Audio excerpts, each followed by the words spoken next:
আসসালামু আলাইকুম এভরিওয়ান। নীল চোখের বাঁধন গল্পের 20 নাম্বার পার্ট। তো আর বেশি কথা না বলে চলুন গল্প শুরু করে দেই। মরিয়ম বেগম ভীষণ বিজ্ঞেসের মতো মাথা নাড়ালেন ছেলের কথায়। থুতনিতে আঙ্গুল ঠেকিয়ে বললেন, এই হালকা গোলাপি রঙা ফাইলটা না? হ্যাঁ দেখলাম তো, একটু আগেই হেঁটে হেঁটে রুমে গেল। তুই তো রুমে গিয়ে একটু খোঁজ কর, ঠিক পেয়ে যাবি। মায়ের কথার পিঠে টনক নড়ল শেহজাদের। সরু চোখে মায়ের দিকে তাকাতে পল্লব ঝাপটানোর মরিয়ম সরল দৃষ্টি ফেলে বললেন, এভাবে তাকাচ্ছিস কেন? আমি আবার কি করলাম? প্রফেসর হতাশ, ভীষণ হতাশ। মাও কিনা শেষমেশ এভাবে মজা করছে তার সাথে। প্রবল এক দীর্ঘশ্বাস ফেলে উপরে ঘরের দিকে পা বাড়াতেই পিছন থেকে ডাকলেন ভদ্র মহিলা। ধমকালো শেহজাদ। ফিরে চাইতে স্নেহবল কুলে তুলে নিয়েই বলল, কেমন বাপ তুই? ছেলেটা কতক্ষণ ধরে খেলছে নিচে বসে, খিদে পায় না ওর? যাচ্ছিস যখন আরুষিকে বলিস কিছু খাইয়ে দিতে ওকে। প্রফেসরের প্রকট নেত্র, চেহারা ফ্যাকাশে কাঁপছে হাতটা, শুকনো গলা ঢুক গিলি বলল, তা তো আমার হাতে ধরিয়ে দিলে কেন? চার খরগোশ তাকে দেখে দাও। তুমি জানো না আমার খরগোশ পছন্দ না? অপছন্দ না ছাই। যে কোনো ছোটবেলা আরশের বাড়িতে গিয়ে খরগোশ একটা কামড় খেয়ে বসে ভয়ে ঢুকছে, তবে থেকে খরগোশ দেখলে জল চলে আসে যেন। মনে মনে ভাবল মরিয়ম। পরপর সোজা সাপটা জিজ্ঞেস করে বসলেন, খরগোশের মাকে পছন্দ? ততমতো খুলে শেহজাদ না শোনার ভান করে বলল, আমি রুমে গেলাম। ধূপধাপ পা ফেলে সিঁড়ি ভেঙে উপরে উঠে গেল প্রফেসর। প্রণা সেদিকে তাকিয়ে মুখ চেপে নিল কিছুক্ষণ, পরপর বিড়বিড় করে আওড়ালেন, মাকে বলিস না তো বেশ, আরুষিকে শিখিয়ে দিব আর কয়েকটা খরগোশ এনে পালতে, তখন দেখবো কোথায় পালাস। হুট করে পিছনে এসে দাঁড়ালো মেহমেদ হাসান। স্ত্রীর কাঁধে হাত রেখে শুধলেন, কি বিড়বিড় করছে একা একা দাঁড়িয়ে? মরিয়ম হাসছেন তখনও। কোনো মতো নিজেকে থামিয়েই বললেন, শোনো না, বলছিলাম কি, কাল আমরা সবাই মিলে ঘুরে আসি কোথাও থেকে। বেশ তো, আরুষিকে নিয়ে আমরা চিন্তা নেই। ও যে এক কথায় রাজি হয়ে যাবে যার জন্য, সে আমি জানি। কিন্তু তোমার ছেলেকে জিজ্ঞেস করেছো সময় হবে কি তার? বিরক্ত হলেন প্রণা। এই বুড়ো কিছু বুঝে না, ওদেরকে কে নেবে? যাবো তো আমরা, স্নোবলকে নিয়ে যাব সাথে করে। আতকে উঠলেন মেহমেদ, মুখ ভার করে বললেন, আমরা আরো সীমা কষ্ট পাবে না ওকে না নিয়ে গেলে? কী সব পাগলের মতো বলছো? টুট লিপলেন মরিয়ম। পরপর কানের কাছে মুখ নিয়ে বললেন, যেন ওরা দুটো একটু আলাদা করে সময় কাটাতে পারে সেই জন্য তো ওদের রেখে যাব। মানে? হাল ছেড়ে দিল প্রণা। রুমে যেতে বললেন, তোমাকে দাঁড়িয়ে দাঁড়িয়ে ভাঙিয়ে চুরিয়ে বলতে গেলে আমার কোমরে ব্যথা আবার বাড়বে। তার চাইতে রুমে চলো, শুয়ে শুয়ে বলি। কথাগুলো শেষ করে চোখ টিপ মেল মরিয়ম। তাতে হিসকি উঠে গেল মেহমেদ হাসানের। ওভাবে ডাকলে এলমিলিয়াকে, এমিমা আমার জন্য এক গ্লাস পানি নিয়ে আয় তো। তোর খালামুনি মনে হয় মাথাটা আবার খারাপ হয়ে গেছে। শাড়ির পেঁচে পড়েছে আরুষি, কোনোভাবে কুচি থেকে খুলতে পারছে না সেফটি পিনটা। জোর করে খুলতে গেলেই পিনে সুচালো মাথায় এসে লাগছে আঙ্গুলে। মাতবরি করে কেন যে তাই মরিয়ম বেগমকে বলছিল ও নিজে পিন লাগাতে পারবে কুচিতে। এখন এমন মারাত্মকভাবে লাগিয়েছে যে শাড়ি কেটে নিজেকে বের করা ছাড়া কোনো উপায় নেই ওর। কিন্তু এত সুন্দর শাড়িটা কেটে ফেললেও তো শাড়ি দিচ্ছে না মন। ও হয়তো কতক্ষণ টানাটানি করে হাল ছেড়ে দিল মেয়েটা। আঁচল ঝুরিয়ে বইয়ের আগে বেশে বসে পড়লো বিছানায়। শ্বাস ফেলে ঠিক করলো না, আরেকবার চেষ্টা করে দেখবে। কোনো রকমের টান দিয়ে পিনটা ছুটতে পারলো না, সারা জীবনে শাড়ি নাম নেবে না ও। ভাবনা মতনই চটপট দাঁড়িয়ে গেল আরুষি। ফের কুচি ধরে যেই না টান দিতে যাবে অমনি দরজা ঠেলে ভিতরে ঢুকলো বলল শেহজাদ। মুহূর্তে দুজনে চোখ তালুতে। স্নোবল মুখ লোকালো শেহজাদের বুকে। 1 মিনিটের জন্য থমকালো আরুষি।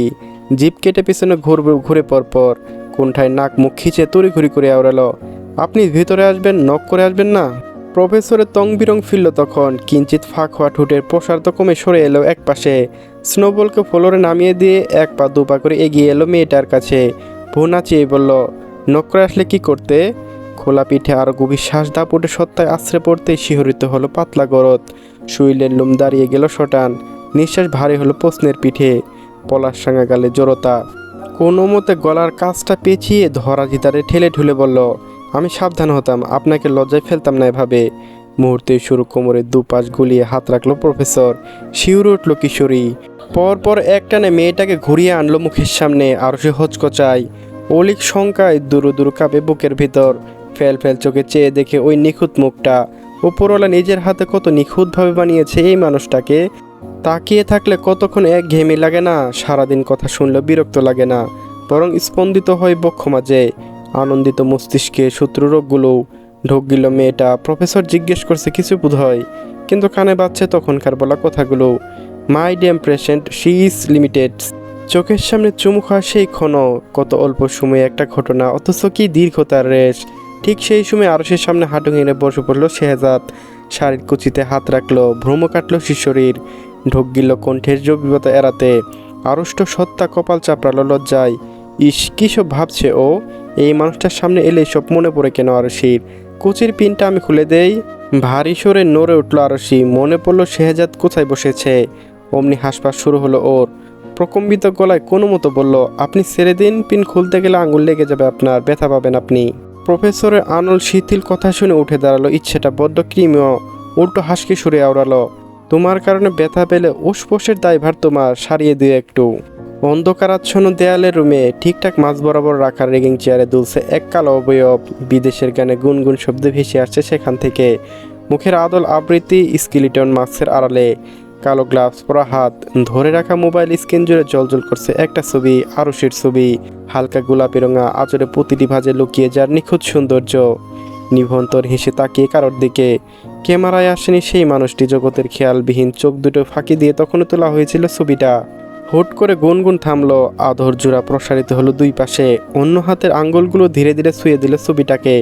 কিন্তু যখনই অধর জোড়া ছোঁয়াতে যাবে, ঠিক সেই সময় দরজায় এসে দাঁড়ালো কে একজন।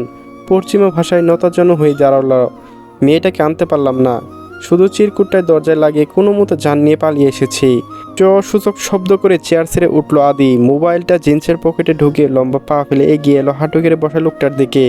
কাছে এসে নিজে হাঁটু ভেঙে বসলো সামনে। এইভাবে স্কুল কণ্ঠে শুধালো, আর অফিসার? পরপর শুকনো ঢুক গিল লোকটা, মাথায় কুকরানো চুল, শ্যামবর্ণের চেহারা ভীতুস্ত। আমাদের পাঠানো গাড়িটি ওঠেনি। উল্টো কি মনে করে যেন টাইমের আগে ফিরে এসেছে বাসায়। আর ফিরে এলো বলেই তো বাক্য শেষ করার আগেই হুট করে চুল টান পড়লো মানুষটার। ব্যথায় চিল্লিয়ে উঠল লোকটা। চুলগুলো মুঠোয় নেওয়া শক্ত হাতে সরাতে চাইল, কিন্তু পারল না। বিপরীতে অনল কারো থতমতো স্বর, আমি কিছু বলেছিলাম অফিসার আর তার আদরে গার্লফ্রেন্ড যেন আজ রাতের মধ্যে শেষ হয় বলেছিলাম। সজোরে ওপার নিচ মাথা নাড়ালো লোকটা।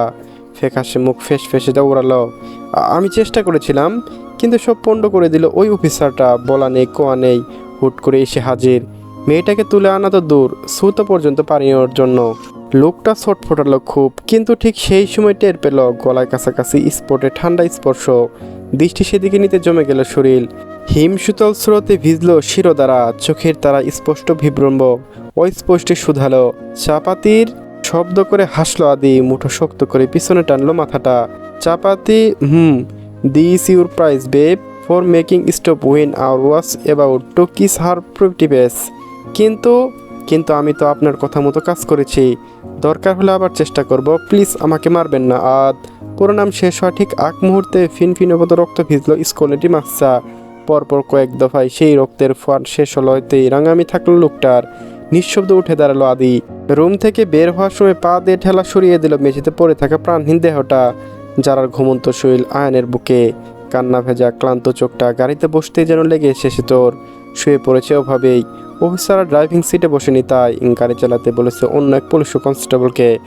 সেলসিল স্ট্যামফোর্ডে ব্রিজের উপর দিয়ে সাই সাই বেগে চলছে ওদের 4 চাকার যানটা। স্টিল জানলা অল্প একটু খোলা ছিল, তাতেই ফিনফিনে ঠান্ডা বাতাস ঢুকলো ভিতরে। পরনে ইউন্টার জ্যাকেট থাকলেও শীতের দাপটে প্রশস্ত সিনায় আরেক দফায় মিশে গেল মেয়েটা। সুতো মুখের পুরোটা ঢেকে অফিসারের জ্যাকেটের ভিতর ঢুক গিল অয়ান। ধীরে ধীরে হাত উঠিয়ে আলতোভাবে বুঝালো খোলা চুলে। অন্য হাত দিয়ে আরও খানিকটা আগলে নিল ক্ষীণ গরদ। মাত্র আধ ঘন্টার মধ্যে পৌঁছালো ওরা। মেয়েটা ঘুমনো ভাঙলো একেবারে গুড়ি থামার পর। অফিসারের ডাকে ভারী মাথাটা কোনো মতে তুলল ও, কিন্তু কোথাও ঘুমিয়েছিল বুঝতেই আড়ষ্ট হলো শরীর। জড়তা এসে ভিড়ল চেহারায়। ফোলা ফোলা চোখে একবার আয়নের মুখের দিকে তাকিয়ে দৃষ্টি নামিয়ে ফেলল সহসা। আই এম সরি, আপনার পুরো রাস্তা খুব অসুবিধা হলো তাই না? শ্বাস ফেলল অফিসার। এতটুকু ভারী যদি না নিতে পারলাম তাহলে তো আর মানুষ বলবে টুকলি পরে পুলিশ ঢুকেছি। যারা হাসলো না, ওর হাসিও পাচ্ছে না। এই যে এখন ওর চাকরি নেই, ওটা বাসাটা থাকার মতো অবস্থা নেই, তাই তড়ি ঘুরি করে ছেড়ে আসতে হলো ওটা। একটা দিনের ব্যবধানে কেমন যেন এলোমেলো হয়ে গেল ওর জীবন। হতাশা শ্বাস ফেললো ও। পরপর গাড়ি জানলার বাইরে তাকিয়ে প্রশ্ন ছিল মেয়েটা, এটা কাদের বাড়ি? পেরেসের মতো ঝকঝকে তকতকে একটা কাঠামো, চোখ কপালে যারার। আয়নের উত্তর এলো খানিক বাদ, গ্রেনির বাড়ি এটা। বাবা মা মারা যাওয়ার পর থেকে ছোটবেলায় এখানে বড় হয়েছি গ্রেনির হাতে, কিন্তু তারপর একদিন হুট করে সেও চলে গেল, আর এই বাড়িটা নিজের প্রাণ হারালো। এরপর আমিও আর আসিনি এখনো। কেন? উত্তর দিল না আয়ান। প্রশ্ন এড়িয়ে নিজে বের হলো গাড়ি থেকে। পরপর যারার সাইডে দরজা খুলে গ্লাভস পরা হাতটা বাড়িয়ে ধরলো সামনে। স্মিথ হেসে বলল, এই যে আজকে তোমাকে নিয়ে একসাথে আসবো বলে থতমতো খেলো যারা, চোখের তারায় কোনটা, সেদিক দিয়ে তাকিয়ে ঠোঁট টিপে হাসলো অফিসার। এখন তোর বাটারফ্লাই আছে সাথে, তাকে কি আর কোনো জায়গায় দেখা যায়? কিন্তু মুখে বলল, আসলে খালি বাড়ি আমারও মন টিকতো না, কারণ ততদিন হোস্টেলের জীবনে আয়ান এই হান্টার অভ্যস্ত, তাই ওরা আশা হয়নি। যারা ছুটে ছুটে চোখে তাকালো আয়ানের কথার পিঠে, সন্দেহ তো দূর হয়নি পুরোপুরি। তুই করে বলুন তো, আর কিছু লুকাচ্ছেন না তো আপনি? চলবে গাইস, পরবর্তী পার্টও আপলোড দেওয়া আছে, সবাই দেখে নিন। লিঙ্ক আমার এই video description box, first comment এবং স্ক্রিনে ভেসে উঠবে, সেখানেও ক্লিক করে দেখে নিতে পারেন। ধন্যবাদ সবাইকে।